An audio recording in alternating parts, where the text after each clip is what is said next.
중국 주나라의 서백이라 불리는 문왕은 강대국을 등용하여서 어진 정치를 한 좋은 왕이었습니다. 그 당시 우리나라와 이 예나라는 그들 사이에 놓여 있는 국경의 그 토지를 놓고서 많은 다툼이 있었는데 해결을 짓지 못하고 있었습니다. 그때 이 두 나라 왕은 서백은 어진 군주이니 이 문제에 대해서 현명한 판결을 내리게 될 것이다 하며 주나라를 찾아갑니다. 도중에 그들은 들판에서 일하는 농부들이 서로 논밭에 두둑을 사양하며 어린아이들은 어른들을 공경하며 어른들은 아이들을 사랑하는 아주 따뜻한 모습을 보게 됩니다. 두 임금은 이들의 모습을 보고 자기들의 소행이 지나쳤음을 깨닫게 되고 또 서백을 만날 면목이 없다 해서 그냥 돌아가서 더 이상 싸우지 않았다고 합니다. 인간들이 있는 곳에는 의견 다툼이든 혹은 싸움이든 뭘로 표현하든 경쟁이든 간에 그런 모든 것들이 있게 마련입니다. 그래서 때로는 윤리도 필요하고 법도 필요하고 재판도 필요하고 또 심판도 필요하기 마련입니다. 여러 가지 그런 것들이 있는데 근데 이제 과연 인간이 인간을 정죄할 수 있느냐 하는 데 관해서는 여러 학자들이 의견이 있죠. 할 수 있다라고 생각하는 사람들도 있고 할 수 없다 하는 사람들도 있습니다. 그러나 전반적으로 그 중도적인 입장에서 뭐 어떻게 극단적으로 할 수 있다 할 수 없다 이게 아니라 인간이 인간을 사형을 처할 수는 없다.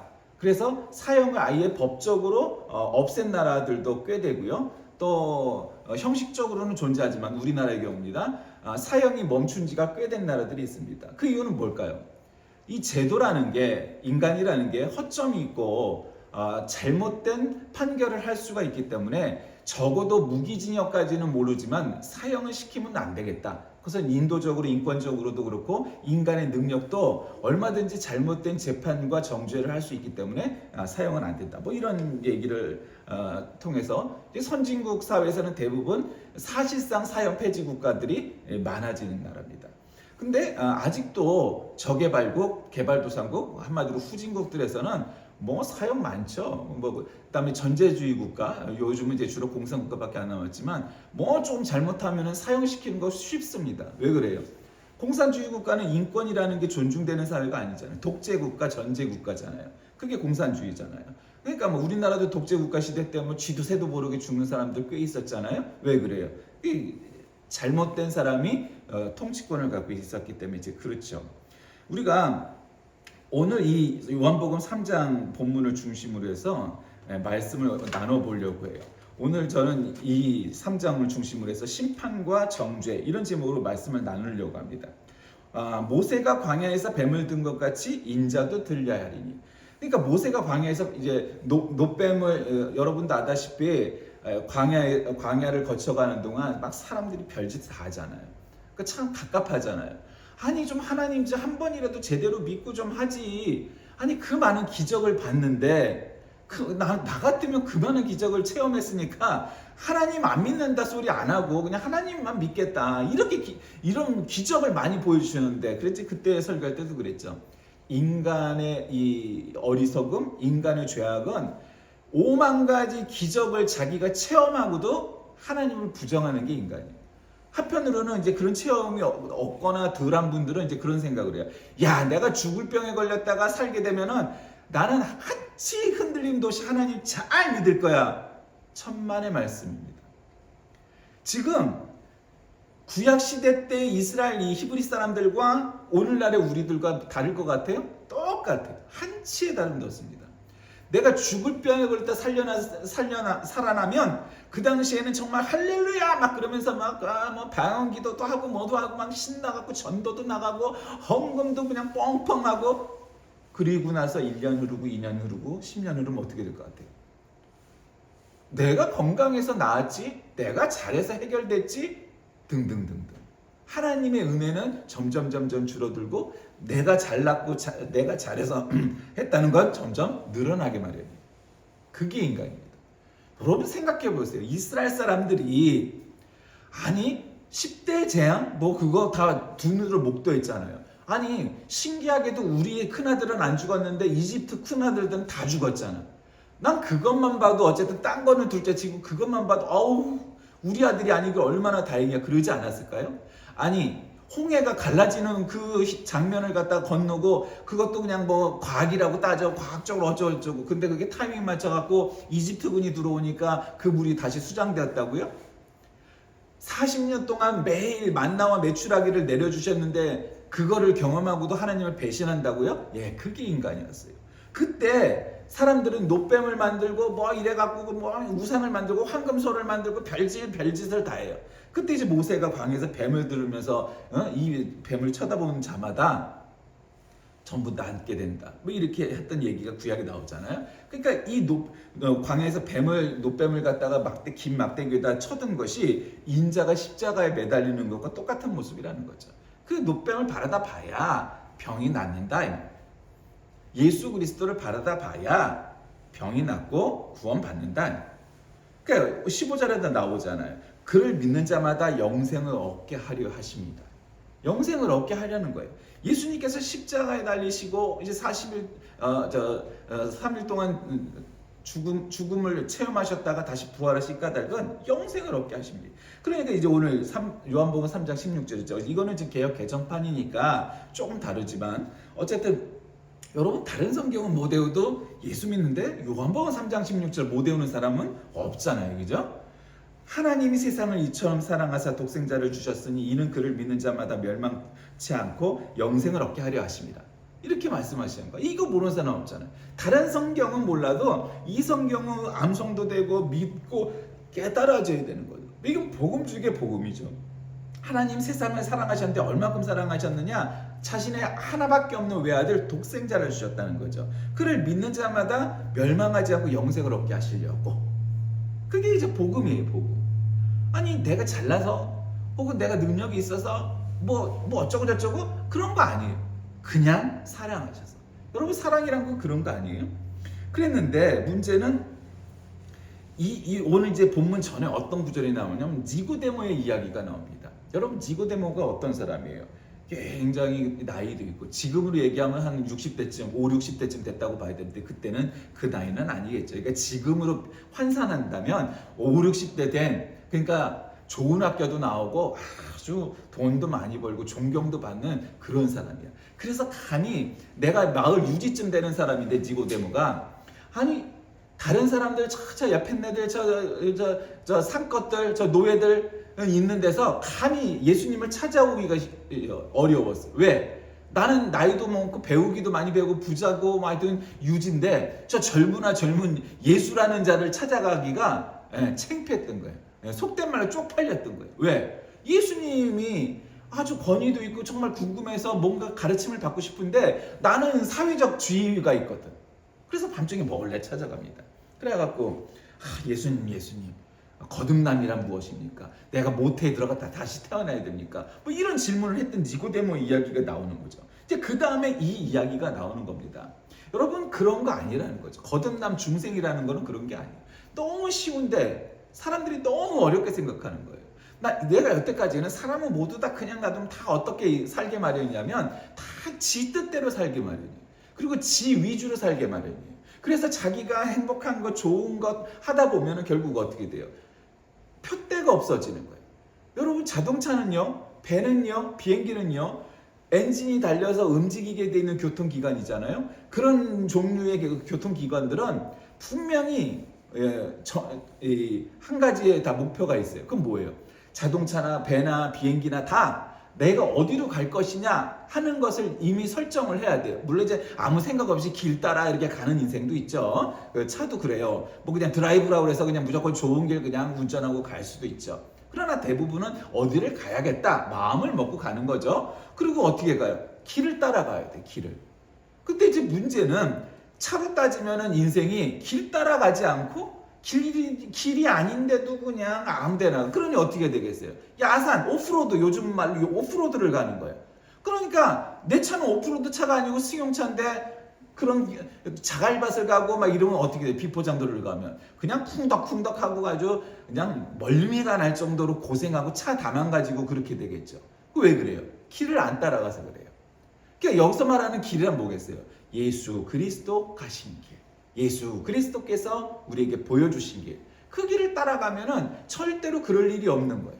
근데 그냥 지멋대로 오프로드로 야생으로 비포장도로로 가다 보니까 결국 차 망가지고 이렇게 된다 이 말이에요. 그러니까 그래야 된다. 그런데 그를 믿는 자는 심판을 받지 아니하는 것이고 믿지 아니하는 자는 독생자의 이름을 믿지 아니함으로 벌써 심판을 받은 거라고. 여러분 이야기가 아주 심플한 거 같고 잘 모르겠는데 이건 이 얘기는 그 얘기예요.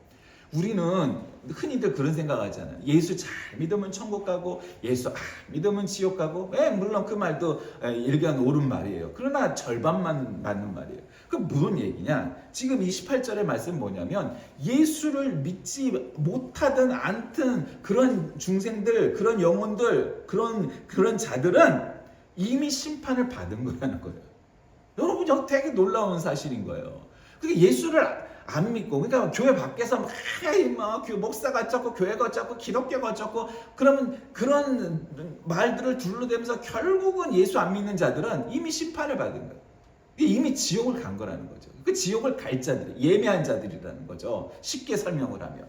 근데 또 교회 안에서라도 뭐 예수 믿는다 하지만 제대로 잘 안 믿고 뭐 신앙생활 제대로 안 하는 인간들도 있잖아요. 그럼 그건 뭐야? 그 인간들도 이미 심판을 받은 거예요.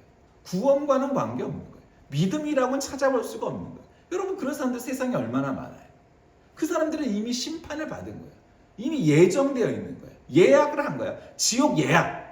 근데 우리가 뭐 그런 신자들이 있으니까 이 사람들의 장례식에 가서 여러분 이 사람은 아무개 집사는 살아서 정말로 신앙생활을 제대로 안 했기 때문에 이미 지옥 예약이 됐습니다. 땅땅땅 이제 지옥 갈 거예요. 그럴 수는 없잖아요. 뭐 뻔히 이건 지옥 갈 사람이 한마디로. 아니 교회도 안 나왔던 사람들 뭐 이렇게 가끔 장례도 하잖아요. 목회자는. 그러면 가면 이 사람은 당연히 지옥 갈 건데요. 그렇게 말할 수는 없잖아요. 그러나 사실은 한마디로 지옥 가는 거다. 이미 심판을 받은 건 아니에요. 심판이란 건. 그러니까 성경이 그렇게 말씀하죠. 벌써 심판을 받은 거예요. 그 정죄는 이건데 뭐냐? 빛이 세상에 왔을 때 사람들이 자기 행위가 악함으로 빛보다 어둠을 다 사랑하는 거예요. 여러분 가끔 자다가 일어날 때 햇볕이 너무 눈에 따가워서 일어나는 경우도 있잖아요. 갑자기 어두운 데서 이렇게 바깥으로 나가면 이 직사광선을 딱 보면 눈을 못 뜨잖아요. 여러분 빛과 어둠이란 건 이를테면 그런 거예요. 여러분 무대에 서보신 적 있는가 모르겠어요. 그러면 여기서 막 조명을 갖다가 이렇게 뭐 각광이 아니고 밑에서 쏘는 조명이 아니고 핀 조명이라든가 메인 조명을 갖다 나한테 딱 대면이 어떻게 되겠어요? 앞이 안 보여요. 왜 안 보여요? 이 빛이 세니까 앞에 있는 어둠이 안 보여요. 그래서 그 빛을 딱 조명이 꺼지면은 순간 그 빛이 꺼져도 앞에가 안 보여요. 왜 그래요? 밝은 빛에 있다가 갑자기 어두워지니까 안 보인단 말이에요. 그러니까 사람의 눈이란 건 그래요. 그걸 적응할 시간을 줘야 그게 눈이 열리고 뭐 이렇게 뭐 동공이 열리고 닫히고 그런 조절을 통해서 결국 그 조리개를 통해서 우리가 그 어둠이든 빛에 적응하게 돼 있어요. 그 빛이란 그런 거예요. 그러니까 사람들이 대부분의 사람은 죄인이라 이 말이에요. 죄인. 애초에 출발이. 그러니까 빛보다 어둠을 더 사랑하는 거죠. 선한 일보다는 악한 일을 쉽게 해요. 그게 인간이야. 그러니까 모든 사람은 다 죄인인 거죠. 그러니까 악을 행하는 자마다 빛을 미워하여 빛으로 오지 않으니 이는 그 행위가 드러날까 합니다. 싫어. 예수의 예자만 들어도 싫어. 왜? 난 죄인이니까.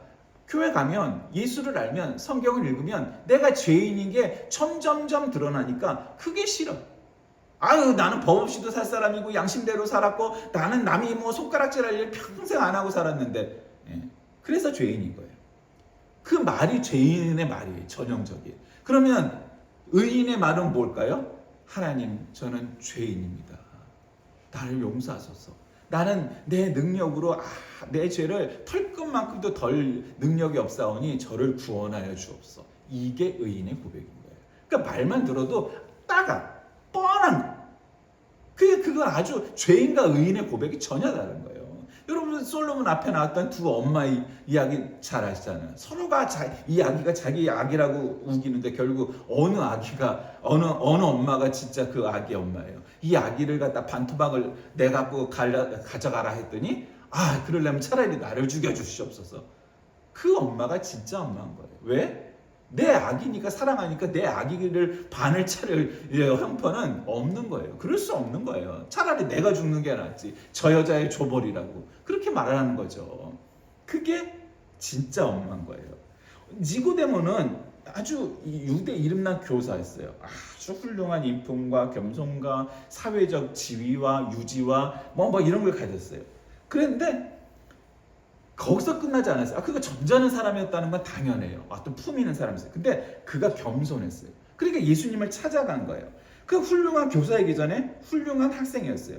근데 그에게 문제는 뭐냐면 그는 나름 공부를 많이 한 사람이란 말이에요. 인텔리예요. 근데 이제 여러분 봐요. 이단 사입이며 뭐 아주 그 극렬하고 이제 아주 잘못된 그런 길을 가는 그런 종파에 가면요. 의사, 변호사 뭐 이런 애들 되게 많아요. 걔들이 왜 그러겠어요? 공부를 잘했다고 하는 애들인데 영적 무지가 있는 거예요. 분별력이 없는 거예요. 그래갖고 초등학교도 못 나온 놈이 나와갖고 내 말은 뭐 어쩌고 저쩌고 거짓말하면은 막 그게 믿어져. 막 달병 가고 막 하면 거기에 할렐루야 아멘 할렐루야 아멘 하면서 거기에 빠져갖고 다 이단 사입이 되는 거예요. 왜 그래요? 무지하니까, 무식하니까. 한마디로 뭘 모르는 거야. 하나님은 그딴 식으로 믿는 게 아니다. 예수님은 우리에게 그딴 식으로 다가오지 않는다. 왜? 이단 사이비도 그렇고 우리 정통 기독교 안에도 뭔가 이게 너무 극단적으로 우나 좌로 치우친 사람들이 있어요. 그러니까 너무 많아. 요즘 유튜브 안에서 보면은 별의별 인간 형상들이 많아요. 그냥 오른쪽으로 치우친 놈들, 왼쪽으로 치우친 놈들, 어떤 놈은 너 죽어라 하고 그냥 아주 타깃을 정해놓고 막 저기 하는 사람들 뭐 많아요. 근데 여러분 그렇게 극단적인 생각들과 그것만 듣다 보면 세상은 이거, 교회는 이거, 그런 거 아니에요. 그런 자들도 있으나 대부분의 보편적이고 온건하고 건강한 정통 교회는 말을 안 해서 그렇지 그게 훨씬 다수예요. 그리고 우리가 2000년을 넘도록 신학을 발전해오고 교회가 유지된 건 그런 건강한 교회가 있었기 때문에 가능했던 거고요. 그리고 건강한 신학은 끊임없이 2000년 동안 발전해 온 거예요.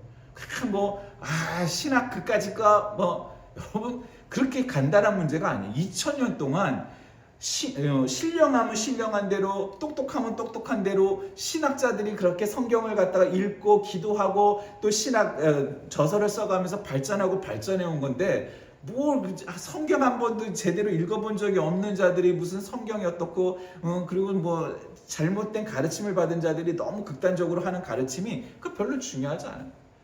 오늘날은 왜 이렇게 난잡하고 왜 이런 이단 사입이며 이런 자들이 많을까? 지금만 그런 게 아니고 예수님 당시에도 그랬어요. 심지어는 바리새인들은, 사두개인들은, 서기관들은 예수님이 그런 이단 사입이라고 여겼었어요. 예수님은 아니었지만 그러나 너무 많았어요. 특별히 오늘 읽은 이 요한복음은 영지주의자들에게 대적할 목적으로 쓰여졌다고 해도 과언이 아니에요. 다른 공간복음서 마태, 마가, 누가복음과 달리 요한복음은 이 제사복음서는 다른 성경과 좀 달라요. 뭐가 달라요? 좀 더 철학적이고 좀 더 글로벌하게 쓰여진 거예요. 그러니까 유대인들이 이해할 스타일로 공간복음처럼 쓰여진 게 아니고 이방인들, 특히 헬라인들 이런 이성적인 사고를 하는 걸 좋아하는 사람들, 그런 사람들을 위해서 쓰인 게 요한복음이에요. 그러니까 그 영지주의에 대적할 만한 복음이 요한복음인데 거기에도 얼마나 이런 신비한 체험이 많이 나와요. 여러분 니고데모가 예수님을 찾았을 때 예수님께서 니고데모가 내가 엄마 뱃속에 들어갔다 다시 나와야 그게 거듭나는 겁니다. 아니다. 이게 물로 거듭나야 된다. 물로 거듭나야 된다. 예수 잘 믿어야 된다. 한마디로. 그렇게 말씀해 줘요. 그 중생의 방편이 뭡니까? 예수님께서는 그것을 그냥 간단히 표현하면은 단어로 믿음이에요. 믿음. 그 믿음은 간단한 거예요. 근데 그 믿음이 어려운 거예요. 쉬우니까 어려운 거예요. 사람들은 값지게 돈을 주고 사면 그것이 귀한 걸 알아요. 왜? 많은 돈을 지불했으니까. 근데 여러분 우리는 이런 자본주의 사회에서 살고 있으니까 값이 싼 거는 별로 중요하지 않다고 생각하지만 세상에는 값이 싸면서도 좋은 물건들 이런 것 가치가 지닌 것들 많이 있어요. 심지어는 무료로. 예를 들면 우리가 매일 공기 안에 있는 산소를 이렇게 마시고서 살잖아요. 돈 없이 우리가 숨을 쉬잖아요. 근데 만약에 우리가 숨을 쉬는 거를 갖다가 돈을 낸다고 생각해 보세요. 이 공기가 얼마나 비싸고 가치 있어서 매일매일 운동해 가면서 산소를 더 많이 마시려고 하겠어요? 근데 우린 값 없이 공기를 마시고 산소로 숨을 쉬어요. 그러니까 이 산소가 얼마나 중요한지 모르죠. 여러분 그러다가 우리가 혹 수영 못하는 사람들은 물에 한번 빠져보세요. 어때요? 물에 한번 빠지면은 숨 쉬는 게 이게 얼마나 이게 편한 건지 알게 돼요. 왜? 물에 빠져가고 숨을 못 쉬게 되니까. 여러분 군대 가서 훈련소에서 그 안에 들어가서 마스크를 쓰고 있다가 가스를 갖다 한번 마셔보세요.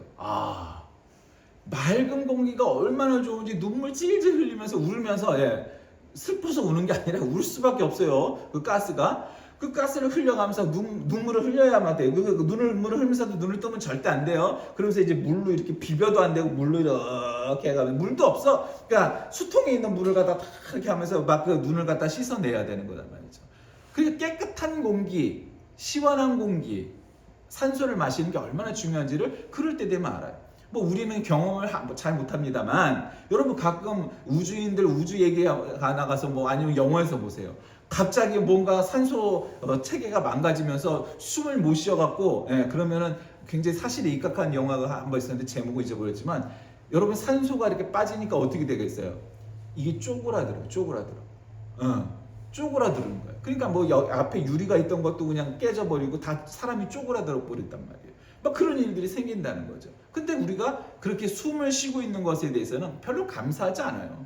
무료로 숨을 쉬면서 이거 참 은혜야, 감사한 일이야 이렇게 생각하는 사람 별로 없어요. 그리고 이제 공기 망가뜨리고 공해를 발생시키고 이런 건 많죠. 그런 일들이 많다. 비싼 돈을 주는 것이 정말 중요한 게 아니고 어떤 경우는 우리가 한 푼 지불하지 않으면서도 정말 우리에게 귀중한 것들이 있다. 이게 그런 거예요. 근데 구원이 마치 그런 거예요. 우리에게 와서 다 1,000만 원, 1억씩 다 입금해. 구원받는 대가가 1억이야. 만약에 그랬다면 우리가 뭘 해야 되겠어요? 열심히 사기를 쳐서라도 1억을 벌어갖고 다 헌금을 해야 되겠죠? 그거 아니라는 거죠. 1억을 헌금해야 1,000만 원 헌금해야 구원받는 게 아니라는 거예요. 믿음으로 구원받는. 그렇게 해놓으니까 가난해도 누구도 다 구원받을 수 있어. 근데 문제는 믿음이 없으면 구원을 못 받는 거예요. 그 믿음이란 뭐예요? 예수님이 나의 구세주이시라는 인격적인 고백을 하지 않으면 그런 믿음이 없으면 구원받지 못한다는 거예요. 말씀을 정리합니다. 세례자 요한은 하나님의 말씀을 전하는 사역자였지만 예수님은 자신이 말씀하신 그 말씀의 원인이 되신 자로서 스스로 자신의 말씀을 전하셨습니다. 세례자 요한은 성령의 도움으로 자그마한 이적들을 보여줬지만 예수님은 당신의 이름과 또 성령으로 세례를 주셨습니다. 한마디로 말하면 세례자 요한의 사역은 예수님의 프레게임이에요. 프레올림픽 같이 오직 예수 그리스도를 앞둔 선포전이었어요. 그런데 예수님은 우리에게 본게임으로 오신 거예요. 우리는 세례자 요한을 믿는 게 아니고 예수님을 믿어야 구원을 받는 거예요. 우리 성도들은 바로 이와 같은 세례자 요한과 예수님이 비슷하지만 전혀 사이즈도 다르고 본질도 다르고 차원도 다른 그래서 세례자 요한의 역할이 있었지만 그러나 예수님을 위한 것이었다는 걸 깨달으면서 우리가 정말로 이 세상을 예수님 믿고 구원받는 인생을 살아가야 됩니다. 오늘 본문 말씀은 우리가 심판과 정죄를 해요. 근데 우리가 굳이 심판을 하지 않아도 그 심판은 하나님께 놓여져 있어요. 그러니까 세상에서 시끄럽고 주장들이 아무리 많을지라도 그거 크게 신경 쓸 건 없어요. 우리가 정말로 중요한 것은 우리가 말씀에 기인해서 성경을 읽고 신학책을 읽고 신앙서적을 건강한 서적을 읽어가면서 우리가 나의 믿음이 뭔가를 자꾸 되물어야 돼요. 그래서 나에게 믿음이 있느냐? 내가 정말 예수님 고백하고 믿고 있느냐? 그런 게 있어야 되는 거예요. 그 믿음이 없으면 백날 내가 무슨 학위를 갖고 있고 내가 부자고 내가 국회의원이고 이따위 것들이 아무 의미가 없는 거예요. 세상은 공정하다. 하나님은 믿음에 관해서는 참 공평하세요. 우리에게 주신 은사는 저마다 달라서 저 사람은 부자고 저 사람은 똑똑하고 저 사람은 권력을 잘 쥐고 저 사람은 예술적인 능력이 있고 이따위 것들 때문에 우리가 부럽기도 하고 내 스스로가 참 능력이 없어서 안타까울 때도 있지만 그런 은사는 달라도 구원에 관해서는 공평하세요.